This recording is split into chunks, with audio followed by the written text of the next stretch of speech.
Okay, salamat sa matahong na awit ng praise God at to in sa kaya ng mensahe, no? Sa mga awit.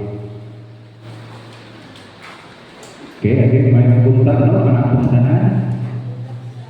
Okay, Roma, Kapitulo 15, ang atong na mensahe, di na kita magagawa karon sa atong mensahe.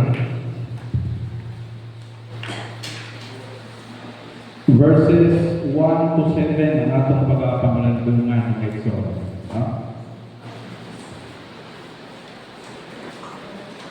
Ginahuluhan nato, pag-auluhan nato ang mensahe, receive one another. Isip mga kauban sa iglesia, member of the body of Christ. Ang mensahe sa Diyos sa iyang mga katawhan, we are to receive one another. Ang chapter 14, atong natutunan nga ng Domingo, o chapter 15, no? Continuous siya ng Exodus, panahin lang. Kung nanundugan na ito, miyagin ng Domingo, kita naman mga Kristohano na ay strong o na ay weak, no? So, hindi magkaparehas na ay Gideon na po'y maluya. Pero kita-refer dito sa chapter 14, Gideon o maluya, regarding sa pag-deal nato sa pagkaon o pag-observe sa holidays. Pero ang principle na gitulong sa Ginoo kanato nga kita nga mga kaigsuunan diyan sa Ginoo, no? Ato daw ang pingan dawaton ang usa o usa. So receive one another, mga igsoon. So sa di pagkakapadayon, mag-aampo sa ta. Ginoong Diyos sa mag-atuan sa pagkakaroon, inigmahin sa kasulatan. Nag-pray kami, ngayon kami giyahan, tuduan, landagin, ang mga una, ang mga salabutan, Ginoo, karon ang mga nagingon ng mga pulo, ang mga kamaturan, among madawat, masabtan, okay ang maghatag ka ng kalibon, maghatag kahaya Ginoo diya sa among mga dalan, samtang magalakaw kami diya sa pagpamalaga ng Diyos. Kami nag-aampo ang inyong Espiritu Santo, mag-minister sa tuwa sa inyong mga katawan ng Diyos. In Jesus' name, Amen. So, kung pasama din sa verse 1, we, no, mga Kristiyani, we then that are strong ought to bear the infirmities of the weak and not to please ourselves. No? So, muna yung instruction din sa pulo sa Diyos mga igsoon. So, nini na verse, Paul makes a radical claim about the nature of power. Sa Greco-Roman world, ang gitawag na quote-unquote strong, this means having the right to rule. So kung ikaw sa ka-strong, you have a right to control, to dominate, no? To rule, mga na siya connection. Pero, kung dinidam ka sa iya sa Ginoo nga buhaton in the kingdom of God, lahi ang principle nga gitulog, no? Sa secular, if you are strong, you will dominate, you will rule. Pero diha sa Ginoo, sa mga katawhan sa Diyos, ibang instruction. Ang itawag na strong ng mga Christian, no? This means we have the responsibility to carry. No? Kung ikaw nag-consider sa ikaw galingon na strong Christian, no? Na kita'y responsibilidad na atong dalawon, bitbiton, ang saman, ang atong mga igsugod sa pagtuo. No? Muna siya mga igsoon. Remember nga na kita sa section of study na hindi mga lagad ta sa Ginoo, we serve God's people. Kung mo yung mga igsoon, samtang nagkinabuhi daw kita, magauna-una daw kita, unsay makaayo sa mga member sa body of Christ, sa mga kaigsuunan, mga igsoon. So the remaining word na strong, no? This refers to those with power or capacity, no? So muna naman yung nasukan strong. So in context, it is those whose consciences are robust enough to understand their freedom in Christ. So example ini morning regarding sa food o observance sa holy days, no? Ang context sa chapter 14 nga itong itutuan sa miyagi. Pero kung hindi mga exon, no? Ingon sa Bible, balik ka sa verse, we then that are strong ought to bear the infirmities of the weak. Ang word niya ka ought, no? Ang meaning, this is the language daw exon of death or utang. No? Nakatisrik naman siguro ang utang sa, no? O naglilindig ng utang, di ba? Modern na siya ka ng word ng ought, diha, or death, no? Or utang. So yung din sa Bible, this is not a suggestion because yung sa Bible, we all, no? It is a moral obligation daw sa mga Christian. We have an obligation, responsibility. This implies that the strong, no?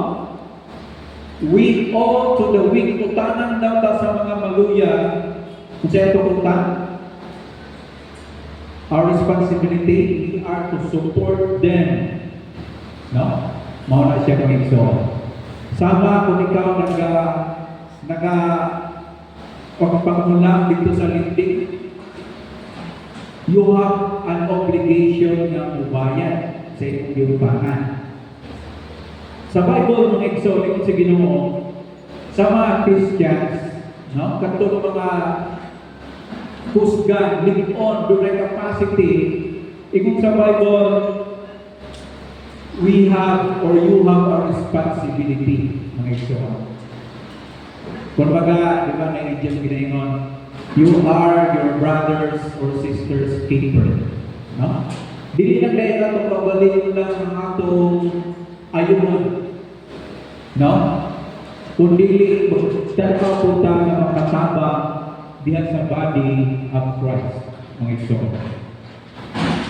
So, yun diyan, we ought to bear the infirmities of the weak. No?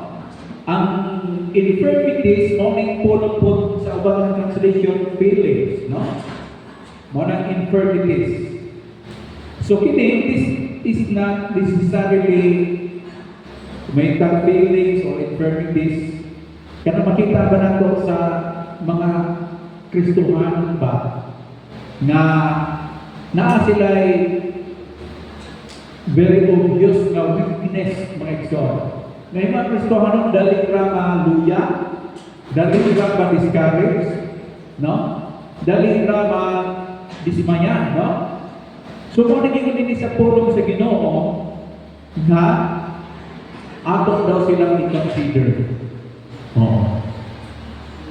Kung sa gani ang mga strong, they know their rights. Pero ang mga weak, mga exon, they are more of legalistic.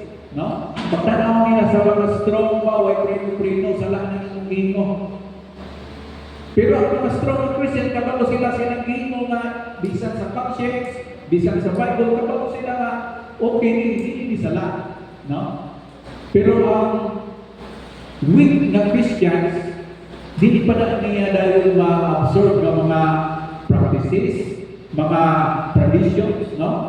Nga para niya, dili na maayon. So karon dito sa pulong sa Ginoo, you who are strong, kung saan no? You have the responsibility ng mga weak na mga Christians. Okay. That word nga bear. We ought to bear. Ato responsibility daw sa strong, you are to bear. Ang meaning niya na is, you are to lift. Mualsa kayo mga asahon. To carry, mong pinipito, take up, dahon, mga exon. Mo daw na ang bear. No? So kini mga lagad ta sa Ginoo sa church sa body of Christ. So kung kinaay mga weak nga mga Christians, kinahanglan dahil sila nga atong tabangan na madala, no, diha sa Ginoo. So kini nga word na bear, it's the same word used for carrying a heavy cross. Mamoda ng picture ng Exxon, ang nagpasaan sa buhat na cross. So in the context in Romans chapter 15, bearing with the weak doesn't mean putting up with them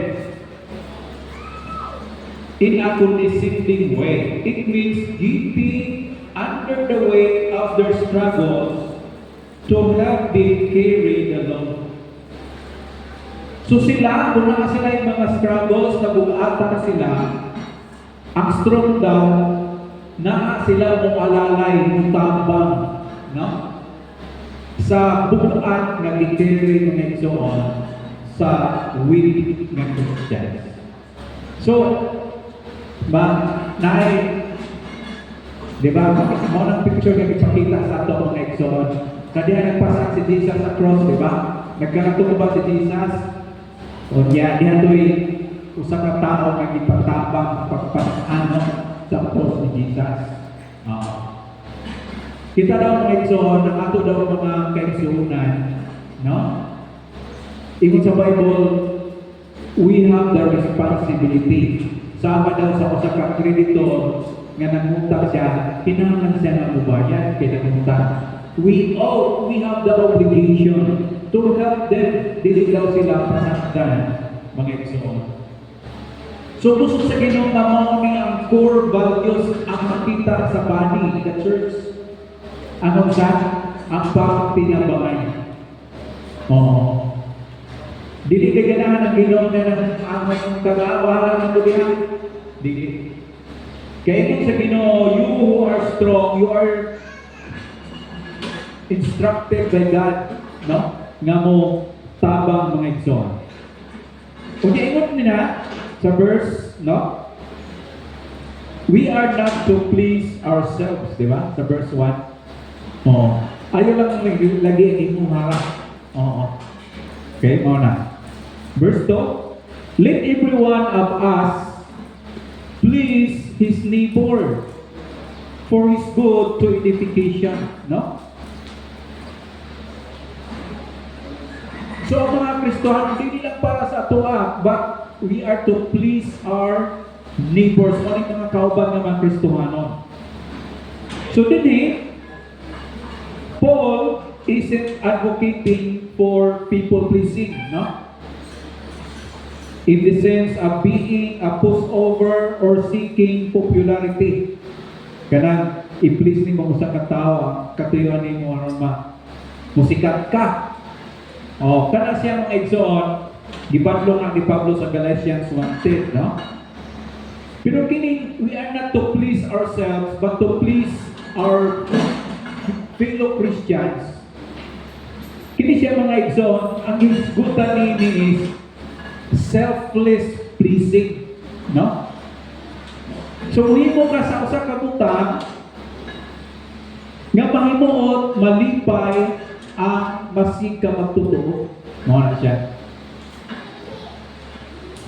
Gihimo na nimo, you will not be pleased, but you do it to please that person nga mahimuot malipay siya, no? Mo na siya mga Exxon.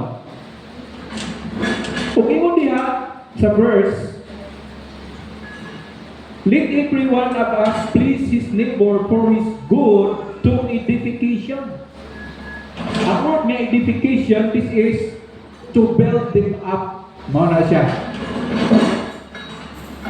This is a construction term. Di ba mga construction term? Construction, maghimo sila structure, for example, building, no? Mao daw na picture na ipakita din yung mga Exxon house building, no? Kita daw mga Kristohano, unsa ba no? We want to please this Christian so that his spiritual life will be built up. No? Ang structure ba siyang spirituality, no? Sama sa usa ka building, mahimo dihang kaniya mga igsoon. So imo na ni ang pangunang-una. Every interaction, no, atong conversation sa unsa man, niining mga gitawag weaker brother or sister should be like mga igsoon, adding a brick to their spiritual house. So if your freedom, di ba, ang context sa chapter 14 manggod like eating, drinking, no? Observing holidays, no? Knocks a brick out of their house, you aren't building, you are demolishing. In other words, you as a Christian are strong. You know your rights as a Christian. We are called by God to edify, to build up fellow Christian. Kining mga kauban nga mga weaker Christian, maluya. So, atong tanaw, no, atong obserbaran, kining akong himuon, makapalig-on ba ni kaniya as building a house spiritually? No? Ma-divide ba siya? Or basig, ang akong himuon or ang akong isulti, basig, kini maka-demolish, makaguba sa iya. No? Di ba usay makabakita, no? Nga sa atong pagpangalagan sa Ginoo, mas tambol ta sa usag-usag. Oo. So muna na matag Kristohanon, ingon sa Bible, bantayan nga dili daw kita mangin stumbling block na madimulis ang Kristohanon. Kaya lisod na kung mastambol ang Christian, di ba? So muna ingon din sa Bible mga igsoon, no? Now, dito sa verse 3. For even Christ pleased not himself. O, gigamit din mga igsoon na nga example mismo si Jesus Christ. But as it is written, the reproaches of them that reproach thee fell on me. Now referring ni kang Jesus. Okay. So, din ka verse 3, Paul ends the argument by pointing to the strongest. Okay, kinsa man yung strongest? The strongest one of all, mo si Jesus. If anyone had the right to please himself and demand his own way, it was Jesus, di ba? Kung maging ka strong, have the rights, Jesus na niya na, no, entitled siya ni Ana. Pero yung dinihang mga igsoon sa verse, sa kuno, the reproaches of them, no, that reproach fell on me. Kaning word na reproach, morning insult mga igsoon. Have you experienced na insult to ka? Uy, di lang na. No? Nakapamumunap dignity, matandog imong garbo niya. No? Mo na ikasuko na to. Kanang ma-insulto ka. Pero mo mga insult si Jesus. Ang word din nga reproach or insult, no? This refers to verbal abuse, disgrace, or shame. Mo na insult mga insult. Kanang pagkaulawan ka ba? Musulti nga that brings embarrassment. Oo. Uy, kung naka-experience ka na yan, dili na sa'yo na experience. Ha? Ug mao ni mga igsoon ang na-experiensyahan ni Jesus Christ, no? Ang gigamit diha sa verse, kini daw reproach that fell on me, no? Siya ang nakaangkon sa insulto, no, si Jesus. Quotation kini mga sa Psalms 69 verse 9. So in the original Psalms, the speaker is suffering because of their zealousness for God.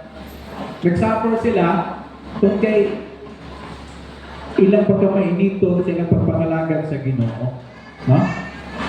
Now, dito sa context na to, Paul applies this to Jesus Christ. No? Jesus took the heads, no? Kumbaga kung bunal pa, siya ang mindawat sa bunal. That were meant, no? Para sa tao, kung Diyos unta ang masakitan, no? Pero siya ang mindawat niining mga igsoon. Ang insulto, ang kasakit, ang kapulaw, o na mga igsoon. So sa may atong ma-learn din ni, if Christ was willing to endure the ultimate inconvenience, na? Quote-unquote inconvenience, dito sa cross, for our benefit. Kinsa man day nakabenepisyo sa cross, sa diyang lansang Jesus. Siya ba? No. Ang nakabenefit kita. Di ba? We can certainly, manaling application, we can certainly endure the minor inconvenience of changing our diet or behavior for the sake of fellow believer. No? So, kung si Jesus willing siya niya ito nga mo angkon sa insulto, sa shame, kaulaw, alam kanimo kanako, o karon ang application sa ato na, kita na karon. Kung sa Bible, kung sa magyud lang gamay lang nga inconvenience, no? Nga imong himuon for the sake of the weaker believer. No? Nga sa ato pa, ang Kristohanon, mag-ampil siya na siya restrain, pagtugong. No? Tingali sa baba, sa pagsulti, or tingali sa pagkaon, sa buhat nga ginahimo. Di na ko ni himoon. It's because kini makakaapekto niining usa ka believer. Basig mademolish siya. Basig mao'y kahinungdan nga mas tampol siya, mga igsoon. No? Oo. Mao na nga nindot sa mga Kristohano, no? Kanang openness for one another. Okay? Kay basig nastambol ka sa imong kauban nga Christian, ug wa siya kahibaw sa ano na ron pag-restore. No? Kaya usahay ba yan, musulti ta para nato normal na. Pero sa nagpamati, iba ang iyang pag-process. No? So na yung mga disconnect dihang kabahin mga igsoon. Pero again, ang teaching sa Bible mo ni, ayaw tuyo ayaw himong purposefully nga masakitan, nga mademolish, madakot ang imong mga igsoon sa pagtubo. Mo na siya mga igsoon. Okay? Nga sa ato pa, gusto sa Ginoo nga ang burden, willing ka mo pasan sa burden. Sama sa gihimo ni Jesus. No? Alang ni ani. No? So karon padayon ta mga igsoon. Verse 4. Mo na nga lahi no ang value sa Christian o sa world. Ang kalibutan ng ilang values o sa gani me, self. Sa Bible dili ang Christian daw others, your neighbors, your fellow Christian, imo silang ministeryuhan, no? Verse 4. Whatsoever things were written aforetime were written for our learning, that we, through patience and comfort of the Scriptures, might have hope. So kining Old Testament, ang Bible, kay kining sa dihang isuwat ning Book of Romans mga igsoon, first century man eh. Kita karon na naman ta sa 20th century. When it is written, isuwat ang Old Testament, nasuwat na. So karon mo yung punta, ang Old ug ang New Testament gisulat unsa kunoy katuyuan for our learning. Tinuod matuod yun ang mga igsoon. Kung basahon nimong narration sa Genesis, paingon sa Revelation sa New Testament, for our learning gisulat ta mga igsoon. That we through patience, no? Na the word patience and comfort of the scriptures might have hope. So unsa may atong ma-learn ini nga verse? Ang word diha nga gingamit patience, no? Pero kung tanaw na nimo daw sa other translation, ang gigamit nga word endurance. Kaya ang Greek niini nindot ni siya nga word sa Greek, hupomone. Mo nang Greek mga igsoon. Kaya ang New Testament, ang original niya nga language is Koine Greek. Sa Greek, hupomone. Endurance, no? This kini nga word mga igsoon, this is not passive resignation. It is a fortitude. Ang meaning niya nini is brave patience, kaisog na pasensya. It is the ability to stay under a heavy load without breaking. No? Di ba? Ang mga tulay dahil nakasulat load capacity 5 tons, 10 tons, siguna no? Ang gusto daw sa Ginoo kanato, no? Ingon din ha nga naa daw kitay hupomone, sama daw niini. Na kitay patience or endurance mga igsoon. Okay? Makita daw sa atong kinabuhi. Again, no, gigamit nga example kinsa gani si Jesus. Jesus is the ultimate example of hupomone, no? Endurance or brave patience. Jesus did not just tolerate the cross, but rather he endured it with a specific purpose in mind. Nagantos man siya, gisakit man siya, giinsulto man siya. Iya to nga gihupomone, gi-endure. Tungod kay dunay katuyuan, mga igsoon. Dunay purpose. Okay? So the weight of human sin, dito sa cross, and the insults, no, o nangingon diha, of those who insult God, dito gipasaan ni Jesus Christ, no? Grabe na nga kabugat, mga igsoon. Liman ka na, tanan nga sala sa sangkalibutan, imong pasano. Oo. Kung bagay mo na ba? Kung ang problema sa tanan nga tao ikaw magdala, makaya mo na imo. Nga Lord. Imo palang gani, nakamatikot kita, no? Usahay ato palang ganing problema, murang maglisod na tagda. We will bring. Now, pero mo ni mga igsoon, gusto daw sa Ginoo as part sa atong pagpangalagad sa mga katauhan niya, Jesus Christ as our model. No? So Jesus remained under that weight, no? Staying on the cross when he had the power to come down. Pwede matgudang ta si Jesus. Kapoy-kapoy maning pasaan sa cross, pagpasakit din ni. Biyaan ko ni. No?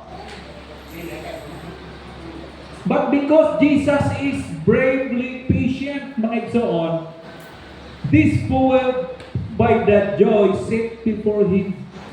No? Gikakalipay niya to. Di man ka nakasakit din mo atubangon, pero ingon sa Bible, joyfully iya tong gihimo.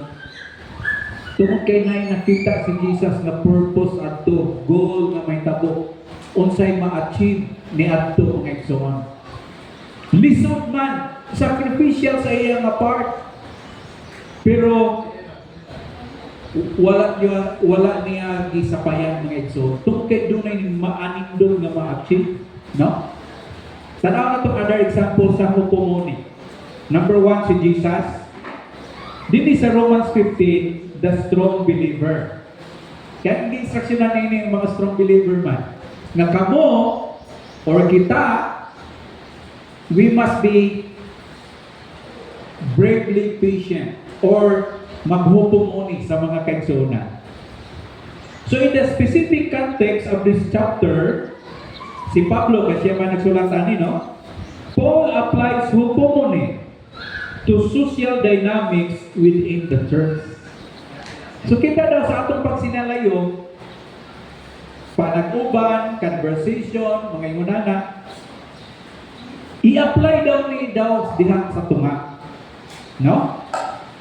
So kining the feelings, the legalistic scruples of a weaker brother or sister that might bring annoyance and inconvenience to you. Oo. Mao gina mga igsoon, no? Sa body of Christ, dili tanan nga kauban niyato, you will be comfortable. Dali pakisamahan ng uban. Pero naa gyud mga kauban sa body of Christ nga maglisod kag adjust. No? Sa ilang kinaiya, no? Batasan, sa ilang mga habits or practices, dagdagang mga imunana, mga igsoon. Pero mao ni, ingon diri, no? Rather than snapping at them or abandoning the relationship, ayaw siya ilaglag, ayaw siya i-abandon. The strong believer will stay under, no? Moto ganina nga bear or stay under to carry the burden. So that relationship will be built by other person. It is the endurance of a mentor, more than illustration, the endurance of a mentor who refuses to give up on a slow learner. Natanda rin mga teacher, no? Ang uban, nakakagin mo rin ang uban, nag-tutor. Dili tanan pareha mga estudyante, dili tanan, dali matudluan. Nagigitawa, slow learner. Ug sa body of Christ, mga igsoon, na ay mga ingundian. Pero kung ikaw daw ang mentor or ang teacher o ang tutor, imo nang gipadayon ang imong pagtudlo, you endure. Bisan pila balik-balikon ang foundation sa reading, ABCD, ang Psalms niya, balik-balik hala, balik-balik. Kay slow learner man. But ang mentor, ang instructor, gi-practice niya ang hupong-uni. Ganun iya mag-endure. So that kining bataa mo progress siya. Mo abot ang time nga kinis bataa makabasa. One time nakabasa ko sa biography ni kailangan tanong ni Einstein, di ba? One of the genius in history. Nag-drop out siya sa iyang klase. Kay matod pa sa teacher, slow learner. Oo. Slow learner daw si Einstein ang nag-zone. Pag uli sa balay, ang gihimo sa nanay, iyang ipupusan niyang bata niya si Einstein. Naghupumoni ang nanay, endurance tundo. But what happened mga igsoon? Si Albert Einstein, di ba? Nahimo siyang genius sa history sa humanity. Mausap na mga igsoon. Kung maghimo daw ta, for example, ministry. Bible study dire, children ministry dito, follow-up work dito. Dili tanan comfortable. Na ay inconvenience. Di ba? Daghan inconvenience. Pero imong sa Ginoo ni, we are called to hupumuni. We are to endure. We are to be brave, patiently mga igsoon. Nganong ato man ang imon? Because we see sa unahan, the purpose of this all, the goal is maluwas ning kalada ni. Kining nga bago nga Christian mo grow ni. Magmabungahon ang ministry sa ulihi kung ikaw maghupumoni sa mga kaigsuonan sa pagtuo. Mao nang gusto ka Ginoo mga igsoon nga atong pagabuhaton. No? So mo na nga kining mga lagad ta sa Ginoo, nagyoy mga pasanon kay ingon man sa Bible, you are to bear, carry, lift up the burden. Mga igsoon. Mo na nga ingon sa Ginoo, you have to practice hupumoni. Let us cite another example, si Pablo, no? Si Pablo. Paul's missionary hardship. What time no, nadiya isuwang na to, 2 Corinthians 6:4, no? Kamo na naibasa niya na. Makita nato din Paul often lists his hupumoni when defending his ministry. Okay, muna ang ministry ni Paul mga igsoon. Mo ni ang load, ang buka. Beatings, imprisonments, sleepless nights, hunger. Mo na ang load ni Paul mga igsoon sa ministry. Pipila pa lang na. Pero na ang iyang hupumoni, endurance. Oo. What makes Paul a successful church planter? Ang sikreto mga igsoon, hupumoni. You endure. Usay makabatik sa sa atong mga ministry, lagna sa mga kabataan. No, ang ministry sa mga bata, murag dagat, pataog pahunas. Oo. Ma-discourage ka na labi na. Kapila na lang ka bata, kung naanak ka 20, kalitrang 5 na lang, no? Or sa hayo, dili mo tungaw, saan naman na ron, no? So, mauni mga igsoon, hupomoni is what keep Paul from quitting his mission to the Gentiles. It wasn't that he didn't feel that pain. The pain is very real sa iyang kinabuhi, mga igsoon. But rather it was that he had the fortitude, no, to stay the course despite the pressure. Naaging pressure, mga igsoon. Mo'y ganing pressure, murag naabay mo pira yun nimo, undangan na. Mo'y pressure, no? Kaya lagi mga igsoon na ay mga pas-ano nun. Oo. You know, sa church, mga lagad na mga igsoon, sa body of Christ man, outside sa ministry, the same po yun ang i-practice, hupumoni. So sa'yo magkabatid sa ubang mga pastor, di na ko mag-pastor, undan ako. Nga naman, bida ako mga member, mga batlong kayo. Pareho ba sa ingon sa mga pastor, no? Pero ako magapanayon ako dili kay mga bulutan niyo, no? Or kasi nagupumuni ako. At any rate mga igsulingon sa Ginoo, i-practice ang hupumuni. Kung sa'yo masig na sunod sa imong balay, hupumuni na. Ha? Kita mga ginikanan, no?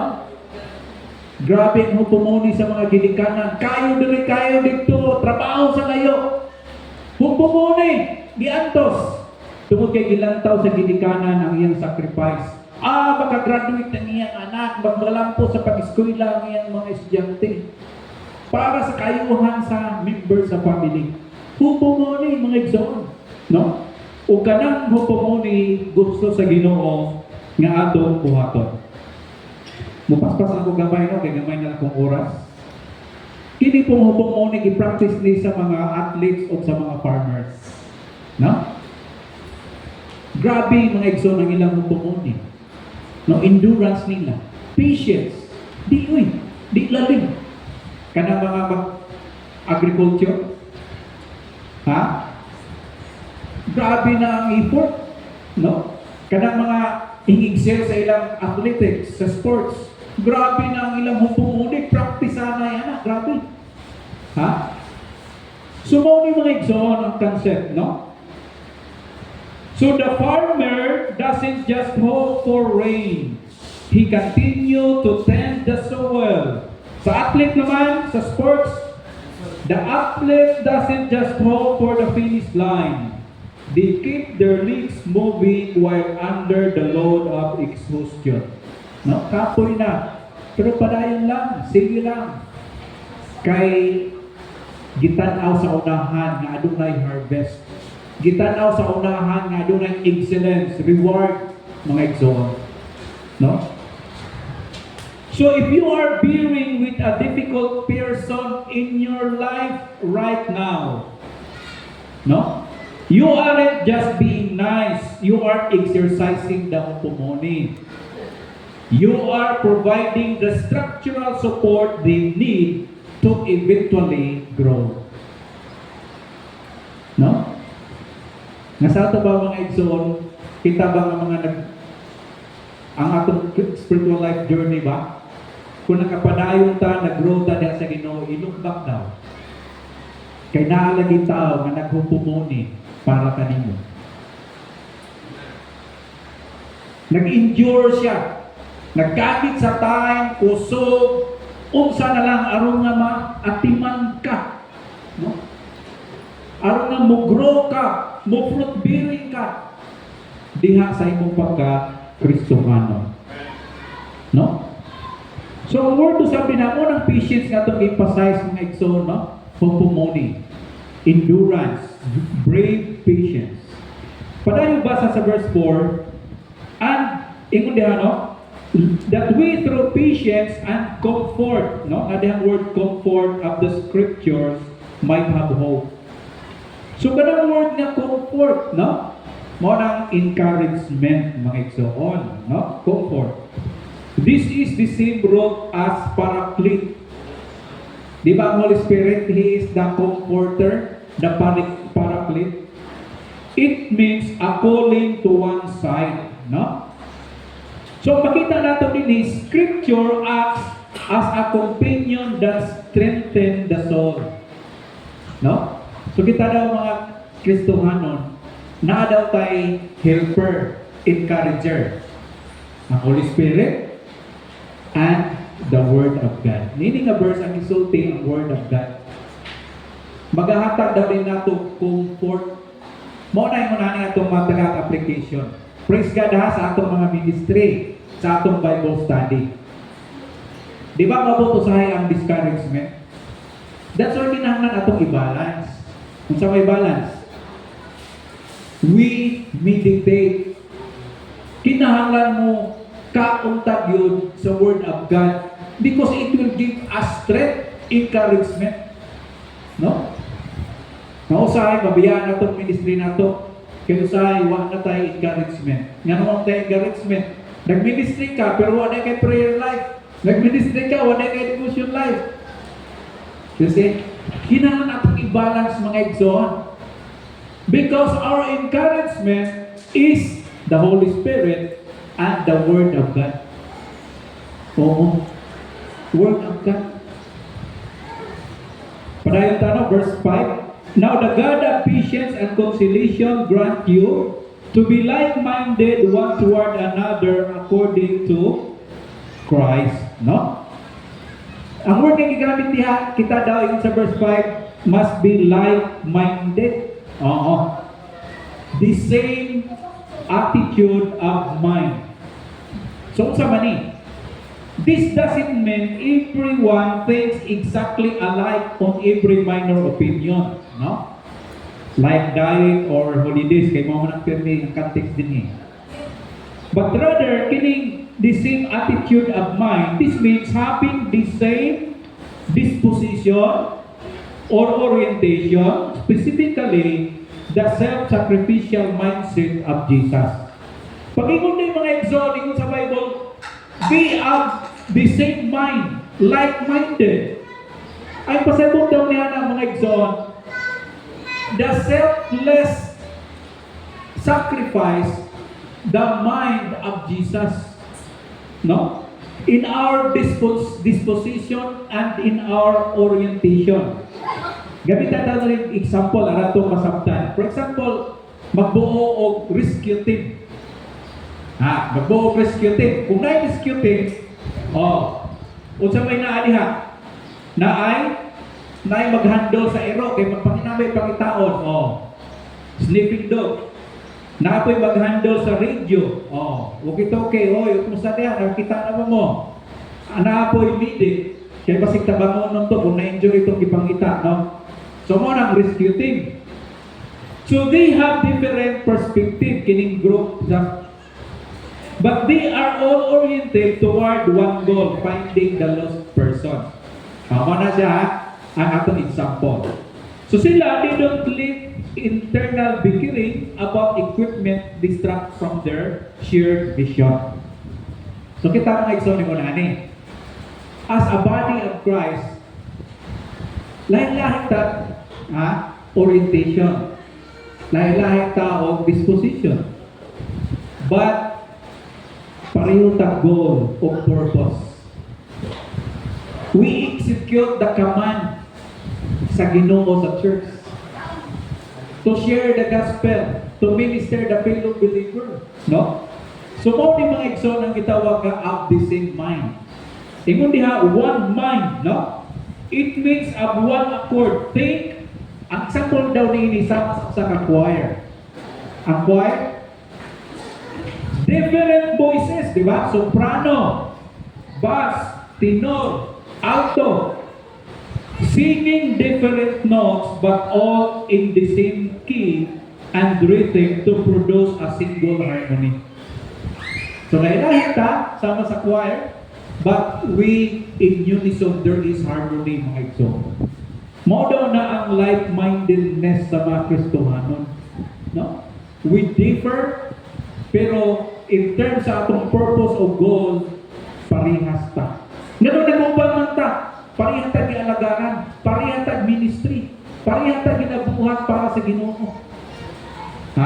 Mao na mga igsoon ang like-minded. So ang picture sa Romans 15, Paul is asking the strong to use their hopomony to carry the weak, and for both groups to find a shared orientation so the church doesn't collapse under its own differences.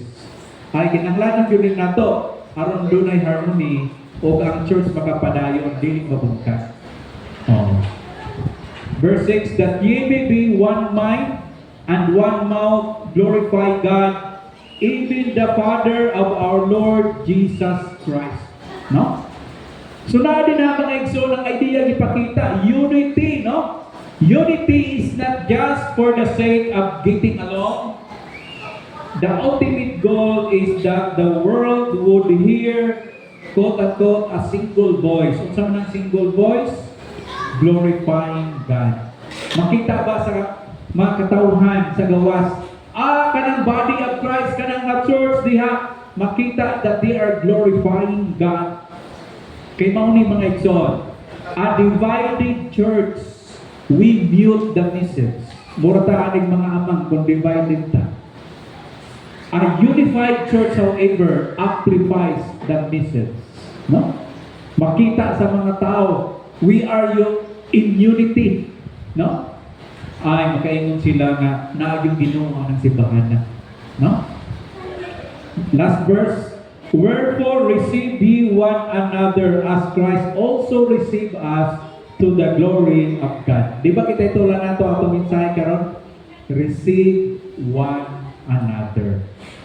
Mao ni ang grand conclusion mga igsoon sa chapter 14-15. No? This is the bottom line sa mensahe of the entire section sa chapter 14 and chapter 15. It is the final command that settles the disputes between the weak and the strong. Ang strong, you are to receive, to accept the weak. Do not abandon them. Carry them, lift them up. Edify them, mga igsoon. O daw na ang atong ministry. So ang word din na accept, this is a strong word, no? To take to oneself, to receive into one's heart and circle. No? Do not ignore, no? Kung mo-disagree mo sa ayaw siya, i-ignore mo na yung din eh. It is welcoming them, mga igsoon, in your circle.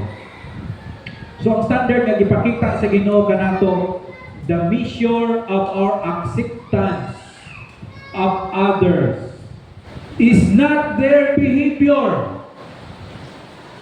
Ako hinayon.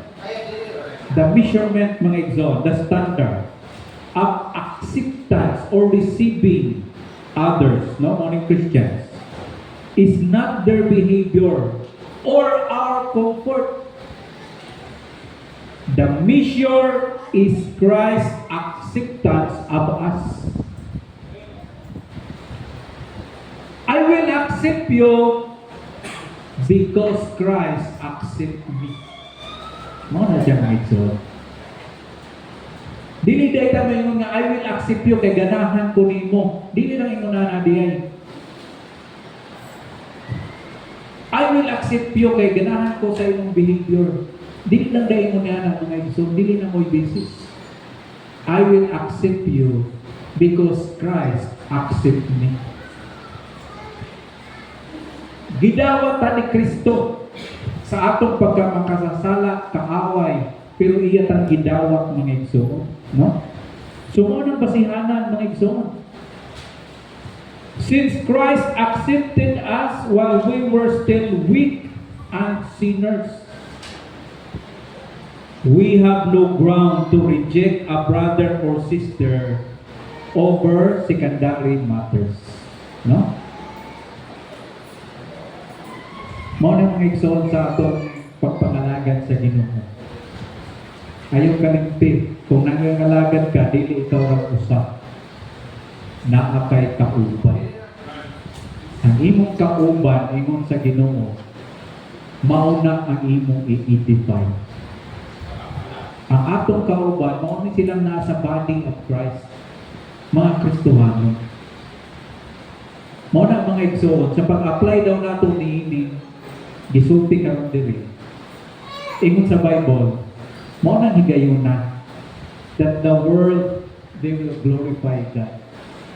Dili lang ang body ma-edify, ma-build up. Apil ang mga katawan dahil sa palibot, mapanalanginan sila. Kanindot ninyo diha, no? Naagyon ang Ginoo sa tumak ninyo. No? Gidawat ninyo ang usa-usa. You welcome one another. Mo ni mga igsoon ng Kristohan. No?